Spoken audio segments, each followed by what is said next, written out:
गगनबावडा ते आसगाव दरम्यान रस्त्याचं काम सुरू आहे। कामातील संथ गतीमुळे वाहनधारकांना प्रचंड त्रास सहन करावा लागतोय। या रस्त्याच्या पॅचवर्कसाठी राष्ट्रीय रस्ते विकास महामंडळानं 6 कोटी रुपयांचा निधी मंजूर केलाय। निर्माण कन्स्ट्रक्शन या ठेकेदार कंपनीनं पॅचवर्कचं काम घेतलंय, मात्र निकृष्ट पद्धतीनं हे काम केलं जातंय, त्यामुळे वाहनधारक आणि नागरिकांमध्ये तीव्र नाराजी आहे।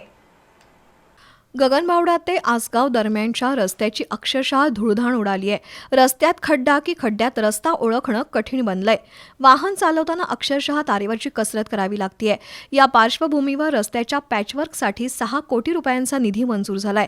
निर्माण कन्स्ट्रक्शनला हे काम मिळालंय, पण पॅचवर्कचं काम निकृष्ट पद्धतीनं सुरू आहे। पॅचवर्क केलेल्या खड्ड्यातील खडी उखडू लागली आहे। डांबराचं प्रमाण कमी असल्यानं हा प्रकार घडतोय। शिवाय हे काम अत्यंत संथ गतीनं केलं जात आहे। या कामाच्या गुणवत्तेबाबत गंभीर प्रश्न उपस्थित होतोय। वाहनधारकांना या रस्त्यावरून प्रवास करताना मोठ्या अडचणींचा सामना करावा लागतोय।